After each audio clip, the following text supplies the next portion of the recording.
զրուցելու ենք ադրբեջանագետ Տաթևիկ Հայրապետյանի հետ։ Շնորհակալ եմ։ Դուք համաձայն եք ազգային ժողովի նախագահի հետ, որ Արևմտյան Ադրբեջանի խոսույթը արցախցիների քայլերի հայելային պատասխանն է։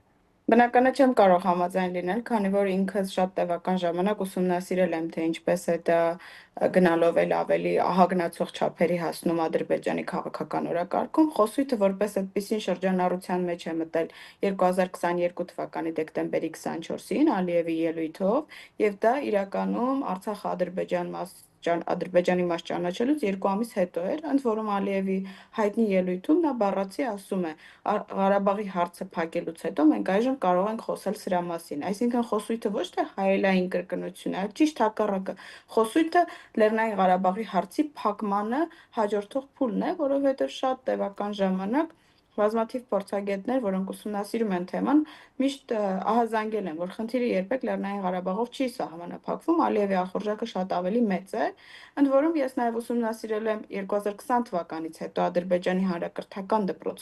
դպրոցներում եւ ծրագրերում տեղի ունեցող փոփոխությունները, Արևմտյան Ադրբեջան զավթողական ծրագիրը Ադրբեջանի հանրակրթական դպրոցներ մտել է 2023-24 թվականների ուսումնական տարում։ Մինչ այդ նման բառամթերք Ադրբեջանի հանրակրթական դպրոցներում չի գործածվել, այսինքն ինքը ուղղակի քաղաքական խոսույթ չէ, որևէ բանի հնարավոր հայելային պատասխան չէ, ինքը հստակ զավթողական ծրագիր է, որին ցավալիորեն Հայաստանի կողմից ոչ միայն չի տրվում պատշաճ պատասխան, այլ հայ պաշտոնյաները ստանձնել են Ալիևի փաստաբանի դերը, փորձելով բացատրել նրա զավթողական ծրագրերը։ Ես կարծում եմ, դա ամբողջությամբ հակասում է այն ֆունկցիային, որը նրանք իրականում պետք է կատարեն։ Ինչպես չի տրվել, վարչապետը հենց երեկ ասում էր, որ դա տարածքային պահանջ է եւ քննարկման ենթակա հարց չէ։ Դա բավականին թույլ խոսք է այն ամենի փոխարեն, ինչ տեղի է ունենում Ադրբեջանում։ Ադրբեջանում նման անունով TV կա, Ադրբեջանում նման անունով կայք կա, այդպիսին Ադրբեջանը կոչվում է ոչ թե Հայաստանի Հանրապետության 60%, ինչպես վարչապետը թյուրմածաբար նշում է, այլ ամբողջ Հայաստանի Հանրապետության տարածքը։ Եվ այստեղ խնդիրը երբեք չի կարող վերաբերվել որևէ հումանիտար հարցի, որովհետև եթե Ադրբեջանը զուտ խոսեր նախկին խորհրդային Հայաստանում ապրող ադրբեջանցիների մասին, դա կլիներ այլ բնույթի խոսակցություն եւ ընդ որում ասեմ, որ 1989 թվականի խորհրդային մարդահամարի տվյալներով հայկական ԽՍՀ-ում ապրել է 84,000 ադրբեջանցի, ի տարբերություն այն բոլոր թվերի, որ նրանք նշում են։ Այստեղ խնդիրը այն է, որ Հայաստանի Հանրապետության տարածքին տրվում է մի անվանում, որը չունի ոչ աշխարհագրական, ոչ քաղաքական, ոչ դիվանագիտական, ոչ պատմական որևէ հիմնավորում։ Դա օդից ստեղծված փուչիկ է, որը 2.5 տարի ակտիվորեն շրջանառվում է եւ կրկնում եմ, որի հետ կապված չի տրվում պատշաճ գնահատական։ Դա զավթողական ծրագիր է, դա տարածքային նկրտում չի անգամ։ Դա հստակ զավթողական ծրագիր է, որը արդեն Ադրբեջանի հանրակրթական դպրոցների,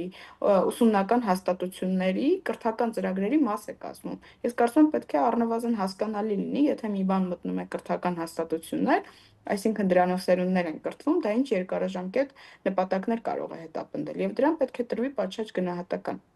Ձեր կարծիքով այս վերջին շրջանում ինչու է Բաքուն այս այդպես կոչված Արևմտյան Ադրբեջանի թեման նորից ակտիվացրել, անգամ Թուրքիայում գնացին համաժողով արեցին, Ալիևը հիշում եք նրանց ուղերձ հղեց։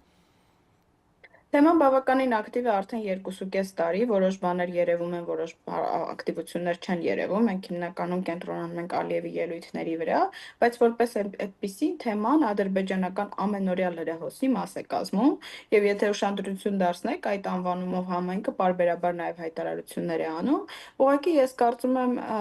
քաղաքական առումով թեման ակտիվանում է հատկապես այն փուլերում, երբ հայկական կողմը խոսում է խաղաղության պայմանագրի ստորագրելու իր պատրաստակամության մասին, քանի որ Բաքուն ունի շատ ավելի հեռահար զավթողական նպատակներ, որովհետև խաղաղության պայմանագրի ստորագրման հարցում ինքը շահագրգռված չէ։ Ինքը գործընթացի ընթացքում հայկական կողմից մաքսիմալ արդյունքների է հասել, այդ թվում Լեռնային Ղարաբաղի Ադրբեջանի մաս ճանաչելու հարցում եւ հիմա շարունակում է հետաքրքրված լինել բացառապես գործընթացի շարունակականությամբ, այլ ոչ թե թեման փակելու կամ խաղաղության պայմանագիր կնքելու հետաքրքրվածություն ունի։ Եվ վերադառնալով խորհրդարանի խոսնակի ճեպազրույցին, նա ասում է, որ ընդհանրապես նկատի ունի, որ ադրբեջանցիները անում են նույնը, ինչ արել են հայերը, այսինքն այդ ելակետից են իրենք փորձում կառուցել այդ տրամաբանությունը։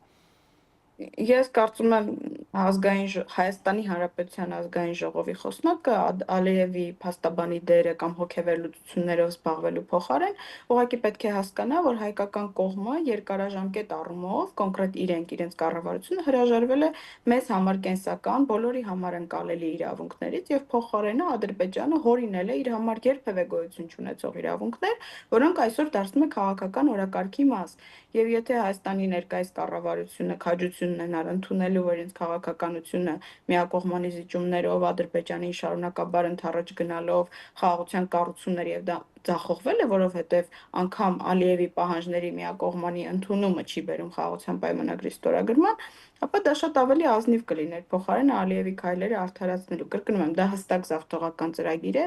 այդտեղ խոսվում է ճակերտավոր իրավունքների մասին, որոնք ընդհանրապես գոյություն չունեն։ Տեսեք, երեկվա Ադրբեջանի ԱԳՆ-ի հայտարարությունը ասում է Հայաստանի Հանրապետության տարածքում գրեթե մեծամասնությունը դարերով կազմել են ադրբեջանցիներ։ Սա որևէ պատմական հիմք չունեցող հայտարարություն է եւ դրան ոչ մի համարժեք գնահատական չի տրվում։ Չի կարելի այդ միամտություն լավ եկեք կոչեմ, համեմատություններ անցկացնել հայկական կողմի հետ առավել եւս որ հենց իրենք Լեռնային Ղարաբաղի իրավունքների հարցում կամ Արցախում տեղի ունեցած էթնիկ զտման եւ ագրեսիայի հետևանքով ձևավորված իրողությունների հետ կապված որևէ քաղաքական հայտարարություն շատ տևական ժամանակ չեն արել։ Իսկ Ադրբեջանից եկող տեքստերը հնչում են բացառապես Ադրբեջանի նախագահի մակարդակով։ Դրանք ծրագրային դրույթներ են դառնում ուսումնական հաստատություններում բացառապես Ադրբեջանի նախագահի հրահանգով։ Եթե իրենք չեն հասկանում տարբերությունը նախագահի հրահանգով ձևավորվող քաղաքական խոսույթի եւ օրինակ տարբեր անհատների այս կամ այն հայտարարությունների միջև, ապա դա բացառապես իրենց խնդիրն է։ Իրենք Հայաստանի Լեռնային Ղարաբաղի իրավունքների հարցում ոչ մի հայտարարություն ոչ միայն չէին արել, այլև հրաժարվել են եւ շատ օգնել են Ադրբեջանին ձևավորել իր համար գոյություն չունեցող իրավունքներ։ Ես կարծում եմ իրենց Լեռնային Ղարաբաղի վարած քաղաքականության հետևանք է հենց արևմտյան Ադրբեջան զավթողական կոնցեպտի մշակումն ու շրջանառությունը Ադրբեջանում։ Շնորհակալ եմ մեկնաբանության համար։ Ես եմ շնորհակալ։